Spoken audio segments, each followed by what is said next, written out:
तो गाइस शुरू कर लेते हैं आज का ये प्रैक्टिस सेट। तो आईसीआर का प्रैक्टिस सेट हम करा रहे हैं यहाँ पे, जो अभी हाल ही में आपका एग्जाम होने वाला है। तो गाइस देखिए, इसमें आप सोशल साइंस का जो प्रैक्टिस सेट सीरीज चला रहे हैं, इसमें हम करने वाले हैं अब जो करेंगे वो रहेगा इकोनॉमिक्स। और इकोनॉमिक्स का सेक्शन ना इतना इंपॉर्टेंट है और ज़्यादातर लोग उस पर ध्यान भी नहीं देते हैं, ठीक है। तो इकोनॉमिक्स हम यहाँ पे पढ़ने वाले हैं और इस सारी की सारी जो है 10th क्लास की एनसीईआरटी इसमें ख़त्म करने वाले हैं लगभग पूरी पूरी, जो आपका ज़्यादा सिलेबस नहीं है। और एक चीज़ ध्यान जरूर रखिएगा कि आप लोग समझते हैं कि पेपर बहुत आसान हम करा रहे हैं, लेकिन भैया 10th क्लास पे ये वैकेंसी है तो आपको कितना यहाँ पे टफ चाहिए ज़रूर बताइएगा। तो चलिए शुरू कर लेते हैं। तो सबसे पहला प्रश्न यहाँ पे कहता है कि प्राथमिक क्षेत्र में सम्मिलित आर्थिक गतिविधि है। तो प्राथमिक क्षेत्र की अगर बात करते हैं, जो प्राइमरी सेक्टर होते हैं, उसमें आपका डेयरी उत्पादन और मत्स्य पालन और यहाँ पे कृषि, ये क्या सारे के सारे इसमें सम्मिलित होते हैं प्राथमिक क्षेत्र की अगर बात करें तो। चलिए क्वेश्चन नंबर अगला देख लेते हैं। और उम्मीद तो यह है कि आपको वीडियो बहुत पसंद आ रही होगी, ठीक है। तो भारत की राष्ट्रीय आय में सबसे कम योगदान किस क्षेत्र का माना जाता है? जो भारत का राष्ट्रीय आय है ना, जो नेशनल इनकम है, उसमें भारत का जो सबसे कम जो यहाँ पर योगदान माना जाता है वो माना जाता है आपका द्वितीय क्षेत्र का, यानी कि जो सेकेंडरी सेक्टर है सबसे कम योगदान इसका रहता है। क्वेश्चन नंबर अगला देख लेंगे। तो इसमें कहता है कि मिश्रित अर्थव्यवस्था का मतलब क्या है। देखिए, जैसे भारत की अर्थव्यवस्था मिश्रित में गिनी जाती है, तब इसका मतलब क्या होगा बेसिकली। देखिए, मिश्रित अर्थव्यवस्था का जो मतलब होता है वो यहाँ पे का पहला जो ऑप्शन है, सार्वजनिक और निजी क्षेत्र का अस्तित्व और औद्योगिक विकास में विदेशों के सहयोग और बृहत एवं कुटीर उद्योग का सह अस्तित्व, ठीक है, और उपयुक्त में से कोई नहीं। तो यहाँ पे इसका राइट आंसर क्या हो जाएगा, वो हो जाएगा यहाँ पर आपका पहला वाला, ठीक है। क्योंकि यहाँ पे देखिए सार्वजनिक तथा निजी क्षेत्र दोनों का अस्तित्व होता है मिश्रित अर्थव्यवस्था में, ठीक है। उन दोनों लोगों को लेकर चलना पड़ता है। क्वेश्चन नंबर अगला देख लेंगे।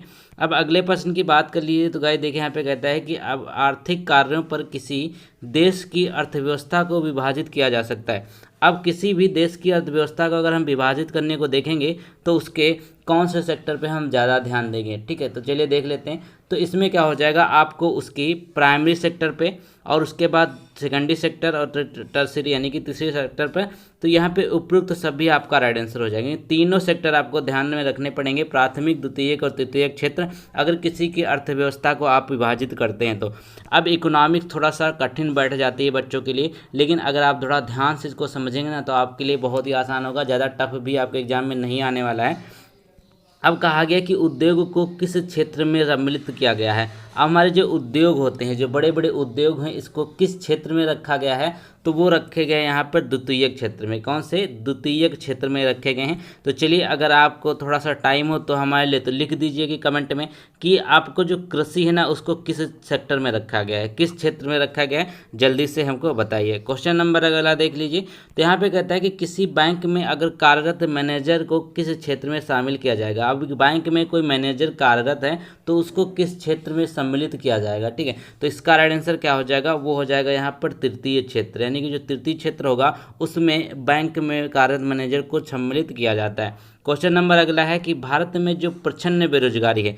अब बेरोजगारी के बहुत सारे टाइप होते हैं, अब इसमें से एक बेरोजगारी होती है प्रच्छन्न बेरोजगारी। तो यह बेसिकली कहाँ पे पाई जाती है ये बात करते हैं। तो ये होती है आपके कृषि क्षेत्र में, ठीक है। कृषि क्षेत्र में इसको समझिएगा।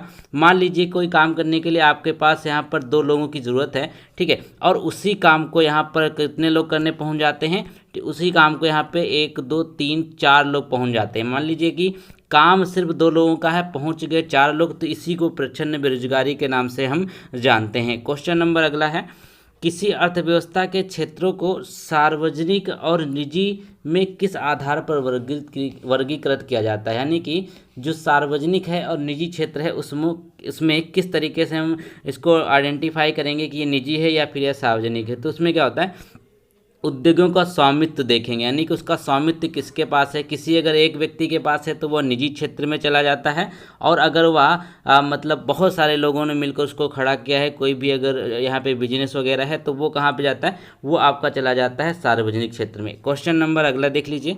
अब अगले प्रश्न में देखिए, तो यहाँ पे बोला गया कि भारत में कितने % लोग रोजगार की दृष्टि से प्राथमिक क्षेत्र पर निर्भर करते हैं। अब ये डाटा थोड़ा बहुत चेंज हो सकता है, ठीक है, तो आप इसका करंट वाला डाटा ही देख के जाइएगा। फिलहाल इसका जो राइट आंसर हो जाएगा वो आपका हो जाएगा 61%, ठीक है। 61% जो है वो आपके टोटल यहाँ पर रहेंगे। यहाँ पे जो अगला प्रश्न रहेगा बहुत ही इंपॉर्टेंट है। यहाँ पे कि चैप्टर ये बहुत इंपॉर्टेंट है। चैप्टर का नाम है मुद्रा और साख। चलिए इसके भी प्रश्नों को हम यहाँ पे जल्दी से ख़त्म कर लेते हैं थोड़ा सा समझते हुए, इसीलिए मैं आपको स्लोली करा रहा हूँ। तो निम्नलिखित में से कौन मुद्रा का कार्य नहीं है? अब जो मुद्रा है ना उसका एक कौन से इसमें कार्य नहीं है बेसिकली। तो देखिए एक तो यहाँ पे मूल्य का मापन जो है वो इसका कार्य हो जाएगा, ठीक है। और यहाँ पे देखिए जो आपका मूल्य का स्थानांतरण है ये भी हो जाएगा, मूल्य का संचयन ये भी हो जाएगा। लेकिन जो आपका है मूल्य का जो स्थिरीकरण है ना यह मुद्रा का कार्य नहीं होता है, ठीक है। क्वेश्चन नंबर अगला देख लेते हैं। प्रश्न संख्या 3 कहता है कि मुद्रा का जो आधुनिक रूप है वो क्या है? तो मुद्रा का जो आधुनिक रूप है उसमें आप देखिए सबसे पहले आपका एक तो चेक आता है, फिर क्रेडिट कार्ड है और फिर कागजी मुद्रा, यानी कि उपयुक्त सभी इसके राइट आंसर हो जाएंगे। ये सारे के सारे मुद्रा के टाइप हैं इस समय जो चलते हैं आपके दैनिक लाइफ में। अगला प्रश्न है कि बैंक से ऋण प्राप्त करने में लाभ है। तो अगर बैंक से ऋण प्राप्त कर लेंगे तो हमको कितने लाभ यहाँ पर मिलने वाले हैं, ठीक है। देखिए बहुत ही आसान से प्रश्न आपके एग्जाम में आने वाले हैं क्योंकि 10th लेवल का है, मैं बार बार बता रहा हूँ। एक तो होता है कि लंबी अवधि हेतु ऋण की प्राप्ति हो जाती है ऋण की, और कम ब्याज पर ऋण की प्राप्ति हो जाएगी, यानी कि उपयुक्त सभी इसका राइट आंसर हो जाएंगे। क्वेश्चन नंबर अगला है कि मुद्रा का बेसिकली महत्व क्या होता है? अभी किसी भी अगर आप सेक्टर में जाते हैं, कोई भी उद्योग धंधा शुरू करने की सोचते हैं, तो सबसे पहले क्या होता है कि आपको मुद्रा जो वहाँ पे बहुत आवश्यक होती है। लेकिन उसके कार्य पहले समझने होंगे कि मुद्रा का महत्व क्या होगा। महत्व में देखिए उत्पादन में उपयोग में सुविधा हो जाएगी, विनिमय का माध्यम का कार्य करना, वस्तु विनिमय प्रणाली की कठिनाई को दूर करना। वस्तु विनिमय प्रणाली क्या होती है? एक वस्तु के बदले दूसरी वस्तु को हासिल करना वस्तु विनिमय प्रणाली है। लेकिन यहाँ पे तीनों चीज़ों को यहाँ पर समझेंगे तो आपको पता चलेगा कि उपयुक्त सभी जो है मुद्रा के महत्व हैं।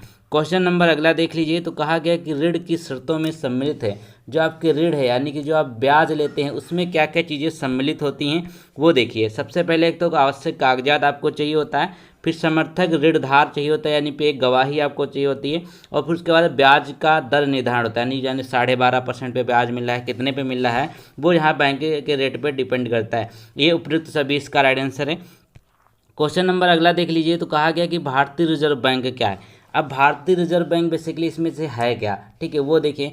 तो यहाँ सभी को पता हो कि ये एक सेंट्रल बैंक है, ये केंद्रीय बैंक है, भारतीय रिजर्व बैंक। क्वेश्चन नंबर अगला है कि लगातार बढ़ती कीमतों की प्रक्रिया क्या होती है? तो लगातार जो कीमतें बढ़ती चली आ रही हैं उसकी प्रक्रिया क्या है जानते हैं? वो हो जाए आपका मुद्रास्फीति, ठीक है। मुद्रास्फीति जो है वो लगातार बढ़ती कीमतों की प्रक्रिया कहलाती है, मुद्रास्फीति।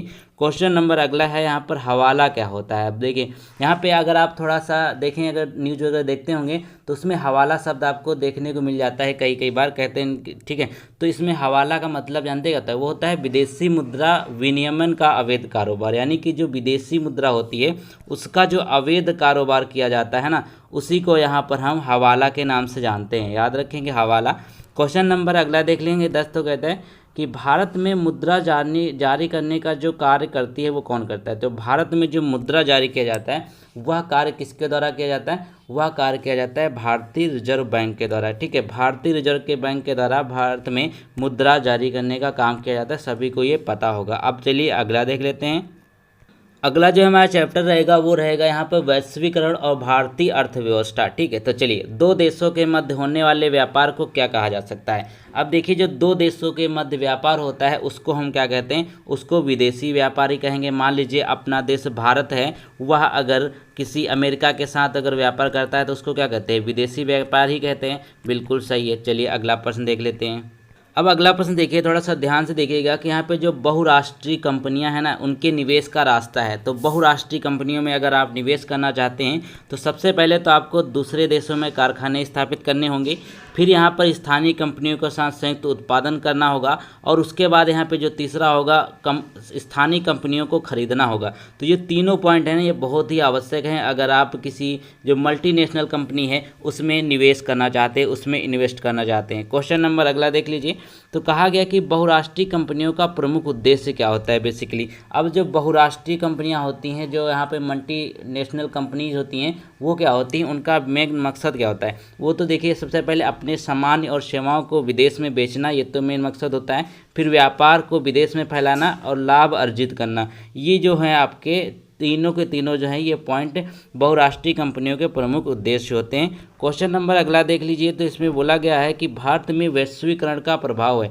अब जो वैश्वीकरण ना, इसका बेसिकली पूछा गया, इसमें प्रभाव क्या होगा। तो चलिए दिखा देता हूँ, पूरे पेज पर ये आ जाए पूरा प्रश्न एक बार, ठीक है। तो चलिए देख लेते हैं। तब अब बोलता है कि भारत में वैश्वीकरण का जो प्रभाव है वो क्या होगा। इसमें देखिए आप, तो वैश्वीकरण का मतलब क्या है, इसके प्रभाव से सिर्फ भारतीय कंपनियां बढ़ी हुई प्रतिस्पर्धा से लाभान्वित होंगी। यानी कि जो वैश्वीकरण का मतलब जो एक कंपनी है उसका वैश्वीकरण करना, ग्लोबलाइजेशन करना, जो आपने देखना पढ़ा होगा एलपीजी जो हुआ था 1991 में, इसका मतलब क्या था, लिबरलाइजेशन हुआ था, फिर प्राइवेटाइजेशन हुआ था, ग्लोबलाइजेशन हुआ था। इसी ग्लोबलाइजेशन की बात कर रहे हैं, यानी कि एक कंपनी को पूरे विश्व में अपना व्यापार करने की यहाँ पे जो शक्ति प्राप्त हुई इसके बाद, तो इसमें यही चीज़ पूछी गई है। तो इसके प्रभाव से सिर्फ भारतीय कंपनियां बढ़ी हुई प्रतिस्पर्धा से लाभान्वित हुई। इसके प्रभाव से बहुराष्ट्रीय कंपनियों भारत में अपने निवेश में वृद्धि की है। वैश्वीकरण के कारण छोटी औद्योगिक इकाइयां बंद हो गई, जिससे बेरोजगारी में वृद्धि हुई है, ठीक है। तो यहाँ पे देखिए, अगर वैश्वीकरण होगा तो जो छोटे छोटे कुटीर उद्योग होंगे वो सारे बंद पड़ जाएंगे। तो तीनों ऑप्शन यहाँ पे सही हो जाएंगे, याद रखेंगे, तीनों ऑप्शन यहाँ पे सही हो जाएंगे। क्वेश्चन नंबर अगला देख लेते हैं। अब अगला प्रश्न देखिए, तो बोला गया यहाँ पे WTO का पूरा नाम क्या है। तो बहुत ही आसान है, ठीक है। WTO का मतलब क्या है, ये होता है वर्ल्ड ट्रेड ऑर्गेनाइजेशन। क्या होगा इसका, वर्ल्ड ट्रेड ऑर्गेनाइजेशन, यानी कि अगर हिंदी में इसको कहें तो हो जाएगा विश्व व्यापार संगठन। कब हुआ था इसकी स्थापना, 1945 में, ठीक है। आई थिंक 1945 में ही हुई थी। क्वेश्चन नंबर अगला देख लीजिए। अगले प्रश्न में देखिए, तो कहता है कि अंग्रेजों के समय भारत का विदेशी व्यापार कैसा था, ठीक है। अंग्रेजों के समय भारत का जो विदेशी व्यापार था वो किस तरीके का था, साथ में बोला गया है। तो इसमें देखिए, जो यहाँ पर आपका पहला ऑप्शन है ना, उसमें बोला गया है कि आयातक ना, ये तो होगा नहीं। फिर दूसरा जो है आपका ये सही हो जाएगा। कहते हैं यहाँ पे कच्चे माल का निर्यात एवं निर्मित माल का आयातक जो है, यह विदेशी व्यापार ऐसा हुआ करता था अंग्रेजों के समय, जब ब्रिटिश शासन ने अपने देश पे कब्जा कर रखा था तब। क्वेश्चन नंबर यहाँ पे अगला देख लेंगे। अब अगले प्रश्न में बात कर लेते हैं। तो कहा गया कि बहुराष्ट्रीय कंपनी है। अब इसमें से एक बहुराष्ट्रीय कंपनी है, ये क्या है बेसिकली। तो इसमें बोला गया कि वह कंपनी जिनका स्वयं का व्यवसाय हो, ये कि यहाँ पे पहला पॉइंट है। फिर कहता है यहाँ वह कंपनी जिनका व्यवसाय एक से अधिक राष्ट्रों में फैला हो। तो यही तो हमने बात करी कि जो बहुराष्ट्रीय कंपनियाँ वही होती हैं जिनका व्यवसाय एक से अधिक कंट्री में फैला होता है, उन्हीं को हम यहाँ पे बहुराष्ट्रीय यानी कि मल्टीनेशनल कंपनियाँ कहते हैं। क्वेश्चन नंबर 9 देख लीजिए। तो कहा गया कि विदेशी निवेश है क्या बेसिकली। अब जो विदेशी निवेश है इसकी बात कर लेते हैं, ठीक है। तो इसमें क्या हो जाएगा, आपका एक बहुराष्ट्रीय कंपनी द्वारा किया गया निवेश आपका राइट आंसर हो जाएगा। यानी कि जो विदेशी निवेश होगा, कोई अगर मान लीजिए कोई अमेरिका कंपनी है वो हमारे कंपनी में करना चाहती है, कोई इंडियन कंपनी है उसमें निवेश करेगी, तो वो बहुराष्ट्रीय कंपनी होगी और वो अपनी यहाँ हमारे यहाँ अगर कर रही है निवेश, इन्वेस्ट कर रही है, तो इसीलिए यहाँ पे विदेशी निवेश का उसका नाम दिया जाता है। क्वेश्चन नंबर 10 देख लीजिए।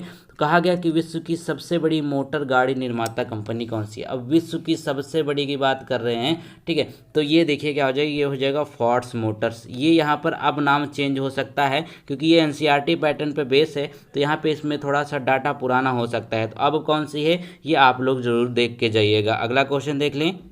तो गाइस ये जो चैप्टर है ये बहुत ही इंपॉर्टेंट है, क्योंकि यहाँ ये है क्या, उपभोक्ता अधिकार। उपभोक्ता अधिकार जो है सबके लिए बहुत इंपॉर्टेंट है, सबको जानना भी चाहिए कि उनके अधिकार क्या क्या हैं, ताकि उनके जो अधिकारों का हनन कोई कर ना सके। तो चलिए इसको भी शुरू कर लेते हैं। तो ये भी बहुत ही इंपॉर्टेंट है। सबसे पहला प्रश्न ही यहाँ पर आपको देखने को मिलेगा, अच्छा वाला। तो कहता है कि उपभोक्ता सुरक्षा अधिनियम पारित किया गया था। जो उपभोक्ता सुरक्षा अधिनियम है वो कब पारित किया गया, वो किया गया यहाँ पे 1986 में। शायद मैंने इसको प्रैक्टिस सेट में भी एक बार डाला हुआ था। तो चलिए हो गया ये हमारा राइट आंसर। तो अगला क्वेश्चन यहाँ पे कहता है कि भारत में उपभोक्ता आंदोलन का उदय कब हुआ था। जब भारत में उपभोक्ता आंदोलन का उदय हुआ था यहाँ पर 1960 के दशक में, याद रखेंगे। चलिए क्वेश्चन नंबर अगला है, यहाँ पर कहता है कि कोई भी उपभोक्ता अपने माल की खरीद के कितने दिन की अवधि में उपभोक्ता मंच में वाद दायर कर सकता है। यानी कि अगर कोई अपना माल खरीदता है और उसको लगता है कि इसमें कोई दिक्कत हो गई है, तो वह कितने दिनों के अंदर, तो वो होता है 1 महीने, यानी कि 30 दिन के अंदर वो यहाँ पर अपना वाद दायर कर सकता है, अपनी रिट जो है वो डाल सकता है कि भैया इनके खिलाफ ये केस दर्ज किया जाना चाहिए। इस अधिकार में यही चीज़ आपको मेंशन करी गई है। क्वेश्चन नंबर 5 कहता है कि जिला उपभोक्ता मंच में कितने सदस्य होते हैं। अब उपभोक्ता मंच जो होता है वो जिला स्तर पे भी होता है। अब जिला स्तर पे अगर ये मंच है तो इसमें सदस्य भी होंगी। तो यही तो पूछा है कि इसमें कितने सदस्य होते हैं। तो इसका राइट आंसर क्या हो जाएगा, वो हो जाएगा टोटल 3 सदस्य होते हैं इसमें, जिला के स्तर पे जो उपभोक्ता मंच होता है। तो गाइस अगला क्वेश्चन देख लेते हैं। तो इसमें कहता है कि उपभोक्ता के अधिकारों में सम्मिलित क्या क्या चीज़ें होती हैं। जो उपभोक्ता का अधिकार है उसमें बेसिकली क्या क्या सम्मिलित है। एक तो आपका प्रतिनिधित्व का अधिकार, दूसरा हो जाएगा क्षतिपूर्ति निवारण का अधिकार और चुनने का अधिकार। ये तीनों अधिकार एक उपभोक्ता को प्राप्त होना चाहिए। तो इसका राइट आंसर हो जाएगा उपरोक्त सभी। क्वेश्चन नंबर अगला देख लीजिए। तो यहाँ पे बोलता है बेसिकली कि उपभोक्ता का कर्तव्य क्या है, यानी कि अगर आप उपभोक्ता हैं तो उनका कर्तव्य क्या होगा, एक वो आपको पूछा गया है। तो चलिए इसका राइट आंसर देख लेते हैं। तो गाइस देखिए यहाँ पर अगर बात कर लेते हैं उपभोक्ता का कर्तव्य में, सबसे पहले आपको उत्पादन की तिथि का जांच करना चाहिए अगर कोई प्रोडक्ट आप अगर ले रहे हैं। और दूसरा यहाँ पर कि आपको अधिकतम खुदरा मूल्य यानी कि जो यहाँ पे एमआरपी होता है उससे ज़्यादा आपको उसमें पे नहीं करना है। और उसके साथ साथ वस्तु की गुणवत्ता यानी कि क्वालिटी की भी जांच करना है। ये सारी चीज़ें आपके लिए बहुत ही महत्वपूर्ण होती हैं एज अ उपभोक्ता। क्वेश्चन नंबर अगला देख लेंगे। अगर 8 की बात करते हैं तो कहा गया कि राष्ट्रीय उपभोक्ता मंच में कितने रुपए तक के मामलों का निस्तारण किया जाता है, यानी कि अगर आप इसमें केस फाइल करते हैं तो लगभग आपके पास 20 लाख या इससे अधिक 1 करोड़ तक का ही ये लोग यहाँ पर मामला निस्तारण करते हैं, यानी कि 20 लाख से नीचे का मामला ये निस्तारण नहीं करते हैं। ये इनके यहाँ पे पोर्टफोलियो में मेंशन है। क्वेश्चन नंबर 9 देख लेंगे। तो कहा गया यहाँ पर कि जिला उपभोक्ता मंच में कितने रुपए तक के मामलों का निस्तारण किया जाता है। अब जिला उपभोक्ता मंच की बात कर लेते हैं। तो इसमें जो टोटल किया जाता है वो आपका 20 लाख से यहाँ पे 20 लाख तक किया जाता है। मैंने अभी आपको बताया ना कि 20 लाख या फिर 20 लाख से अधिक जिला स्तर पे यहाँ पे 20 लाख किया जाता है। तो इसका राइट आंसर हो जाएगा यहाँ पर 20 लाख। क्वेश्चन नंबर अगला देख लीजिए। तो इसमें बोला गया है कि विक्रेता अथवा दुकानदारों द्वारा उपभोक्ताओं का शोषण किया जाता है। ठीक है, विक्रेता अथवा दुकानदारों द्वारा जो उपभोक्ताओं का भी शोषण किया जाता है वो किस किस तरीके से होता है। एक तो आपका मिलावटी वस्तुएं बेच देते हैं वो लोग, और दूसरा कम वजन करके देते हैं, दूसरा यहाँ पे अधिक कीमतें आपसे लेते हैं। तो ये सारी की सारी चीज़ें जो हैं इससे आपका शोषण किया जाता है उनके द्वारा।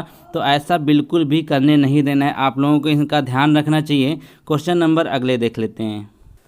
तो गाइस यहाँ पे अगले प्रश्नों पे नज़र डालते हैं। तो इसमें कहा गया कि नाबार्ड बेसिकली यहाँ पे पूछा गया कि भारत में ग्रामीण साख प्रदान करने वाली शीर्ष संस्था कौन सी है। तो इसमें इसका आंसर क्या हो जाएगा, नाबार्ड। नाबार्ड एक संस्था है जो ग्रामीण तरीके पे स्तर पे काम करती है। और ये कब चालू हुई थी, 1982 में इसको स्टार्ट किया गया था। इसको याद रखेंगे 1982 ये सन पूछा जाता है आपके एग्जाम में। ठीक है, चलिए क्वेश्चन नंबर अगला देख लीजिए।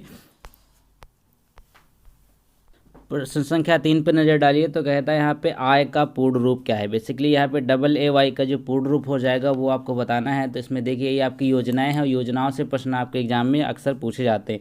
तो इसका राइट आंसर क्या हो जाएगा, आम आवास योजना। क्वेश्चन नंबर अगला है कि मनरेगा का संबंध किससे है। तो मनरेगा जो है आप सभी लोग जानते हैं, जो लोग बेसिकली ग्रामीण क्षेत्र में निवास करते हैं उन लोगों को तो सभी को पता होगा कि मनरेगा का संबंध जो है वो रोजगार से है। क्योंकि ये योजना है कि आप जो गांव वगैरह में बेरोजगार लोग हैं उनको यहाँ पर रोजगार प्रदान करना ही मनरेगा का यहाँ पर मुख्य मोटो था। क्वेश्चन नंबर 5 है कि कौन सा स्वरोजगार कार्यक्रम है, इनमें से कौन सा जो स्वरोजगार कार्यक्रम है वो देख लीजिए। तो इसका राइट आंसर क्या हो जाएगा, ये हो जाएगा आपका यहाँ पर SGSY। ठीक है, SGSY आपका राइट आंसर है। क्वेश्चन नंबर अगला देख लेंगे। तो कहता है यहाँ पर कि ग्रामीण विकास में निर्धनता निवारण के लिए सरकार द्वारा कौन कौन सा कार्यक्रम प्रारंभ किया गया है। अब इसके निवारण के लिए जो कार्यक्रम प्रारंभ किए जा रहे हैं उन पर नज़र डालिए। तो सबसे पहले तो यहाँ पर ये वाला हो जाएगा आपकी राष्ट्रीय ग्रामीण रोजगार गारंटी अधिनियम। ठीक है, तो इस अधिनियम के द्वारा क्या किया गया है कि इसमें ग्राम विकास में निर्धनता निवारण के लिए सरकार द्वारा इस योजना को बहुत ही अच्छे तरीके से लागू किया गया है सरकार के द्वारा।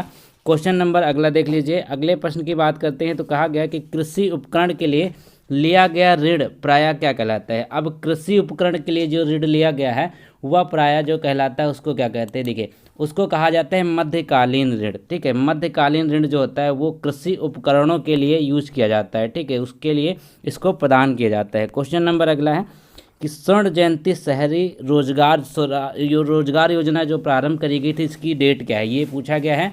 तो इसको आप ध्यान से देखिएगा। तो इसका राइट आंसर क्या हो जाएगा, ये पूरा डेट आपको पूछ सकता है। तो ये हो जाएगा 1 दिसंबर 1997। कब था, 1 दिसंबर 1997 को स्वर्ण जयंती शहरी रोजगार योजना प्रारंभ करी गई थी। क्वेश्चन नंबर अगला है कि नरेगा में कितने दिनों का रोजगार का प्रावधान है। अब नरेगा योजना है इसके तहत कितने दिनों का है, 100 दिनों का। 100 दिनों का यहाँ पे जो है रोजगार इसके तहत दिया जाता है आप लोगों को। क्वेश्चन नंबर अगला है कि नाबार्ड कब स्थापित हुआ था। तो अभी हमने आपको इस पर बताया लेकिन मैंने आपको एग्जैक्ट डेट नहीं बताई थी, तो वो आप इसमें देख लीजिए। तो वो हो जाएगा 12 जुलाई 1982, यानी कि 12 जुलाई 1982 को नाबार्ड की स्थापना करी गई थी। क्वेश्चन नंबर अगला हो जाएगा यहाँ पर कि महात्मा गांधी राष्ट्रीय ग्रामीण रोजगार गारंटी योजना कब प्रारंभ करी गई थी। ठीक है, तो राष्ट्रीय ग्रामीण रोजगार गारंटी योजना की जो शुरुआत हुई थी यहाँ पर वो हुआ था 2006 में। 2006 1 अप्रैल 2006 में इसको स्टार्ट किया गया था। क्वेश्चन नंबर अगला देखिए। अब अगले प्रश्न में देखें तो कहता है कि दीनदयाल उपाध्याय ग्रामीण कौशल योजना प्रारंभ करी गई थी। ठीक है, दीनदयाल उपाध्याय ग्रामीण कौशल योजना जो स्टार्ट करी गई वह करी गई थी 25 सितंबर 2014 में। कब करी गई? 25 सितंबर 2014। ठीक है, चलिए क्वेश्चन नंबर अगला देखिए। तो कहा गया कि यहाँ पर 15 महीनों से कम अवधि के लिए ग्रामीण साख को क्या कहते हैं। अब ग्रामीण साख जो 15 महीने से कम की अवधि होती है उसको क्या कहते हैं? उसको कहते हैं अल्पकालीन साख। ठीक है, अल्पकालीन साख के नाम से इसको हम जानते हैं। अब अगला प्रश्न देख लेते हैं। तो कहा गया यहाँ पे कृषि साख का गैर संस्थापक स्रोत क्या है। अब कृषि साख जो है इसका गैर संस्थापक जो स्रोत है वो हो जाएगा यहाँ पे व्यापारिक बैंक। देखिए इकोनॉमिक्स की क्लास जो चली है बहुत ही बेहतरीन क्लास है, आप इसको बहुत ध्यान से देखिएगा क्योंकि इकोनॉमिक्स हम जानते हैं कि सभी बच्चों की कमज़ोर होती है। ठीक है, अब देख लीजिए क्वेश्चन नंबर 15। तो कहा गया कि गांव में सप्ताह में 1-2 बार लगने वाले बाजार को क्या कहते हैं। अब जो गांव में सप्ताह में 1 या 2 बार बाजार लगती है उसको क्या कहते हैं? उसे कहते हैं हाट। ठीक है, हाट कहा जाता है। तो इसका राइट आंसर हो गया। क्वेश्चन नंबर अगला है यहाँ पर कि क्षेत्रीय ग्रामीण बैंकों की स्थापना कब हुई थी। अब क्षेत्रीय ग्रामीण बैंकों की स्थापना करी गई थी, कब करी गई थी? 1975 में। कब करी गई थी? 1975 इसका राइट आंसर हो जाएगा। क्वेश्चन नंबर अगर अगला देख लीजिए यहाँ पर 17 की बात करते हैं। तो कहा गया कि भारत में जो माप तौल की मीट्रिक प्रणाली है वह प्रारंभ कब हुई थी। अब भारत में जो माप तौल की यानी कि जो यहाँ पे वजन करने की जो मीट्रिक प्रणाली है ना, इसका शुरुआत हुआ था 1958 में। सन 1958 में इसकी शुरुआत करी गई थी। क्वेश्चन नंबर अगला है यहाँ पर कि राष्ट्रीय कृषि एवं ग्रामीण विकास बैंक की स्थापना कब करेगी। अब राष्ट्रीय कृषि एवं ग्रामीण बैंक की स्थापना हुई थी 1982 में। देखिए सारा का सारा कोर्स का है आपका, ये मत समझिएगा कहीं बाहर का है। ठीक है, इकोनॉमिक्स आपके सोशल साइंस में आती है और अच्छी खासी आती है। क्वेश्चन नंबर 19 देख लीजिए। 19 में कहा गया कि निम्न में से किसका ग्रामीण साख में सबसे ज़्यादा योगदान होता है। अब ग्रामीण साख में जो सबसे ज़्यादा योगदान है ना वो होता है यहाँ पर व्यापारिक जो बैंकें होती हैं यानी कि वाणिज्यिक जो बैंकें हैं उनका सबसे ज़्यादा योगदान होता है। क्वेश्चन नंबर अगला देखिए। 20 में कहा गया कि ट्रैक्टर क्रय करने हेतु लिया गया ऋण जो किसके अंतर्गत आता है। यानी कि अगर आप ट्रैक्टर को खरीदने जा रहे हैं तो इसके तहत यहाँ पर अगर आप ऋण लेंगे तो वह किसके तहत आएगा। तभी हमने आपको बताया कि आएगा दीर्घकालीन साख। किसके आएगा? दीर्घकालीन साख के अंतर्गत आएगा अगर आप ट्रैक्टर खरीदने के लिए ऋण लेते हैं बैंक से। तो क्वेश्चन नंबर अगला है यहाँ पर कि निम्नांकित में से कौन सा एक भूमि सुधार का कदम नहीं है। अब भूमि सुधार का जो कदम नहीं है वो देख लीजिए। तो इसमें क्या हो जाएगा? वो आपका हो जाएगा फसलों का न्यूनतम समर्थन मूल्य का निर्धारण करना। ठीक है, फसलों का अगर न्यूनतम समर्थन मूल्य का निर्धारण करना यहाँ पर अगर बात करी जाए तो ये आपका भूमि सुधार से रिलेटेड टर्म नहीं है। किसानों की आर्थिक सहायता के लिए या फिर किसानों की जो आय में वृद्धि करने के लिए सही है, लेकिन इससे भूमि सुधार का कोई भी कदम नहीं माना जा सकता। तो इसका राइट आंसर हो गया। तो गाइज हमने इस वीडियो में बहुत सारे यहाँ पे इकोनॉमिक्स के प्रश्न किए हैं। तो अगर आपको अच्छा लगा वीडियो तो लाइक करें, चैनल को सब्सक्राइब जरूर करें और अभी तक जिसने भी पुराने वीडियो नहीं देखे हैं, पुराने क्या 1-2 दिन हुआ अपलोड किए हो, तुम सबको जाकर जरूर देखिए, आपके एग्जाम में सफलता जरूर मिलेगी। मिलते हैं नए वीडियो, तब तक के लिए थैंक यू सो मच।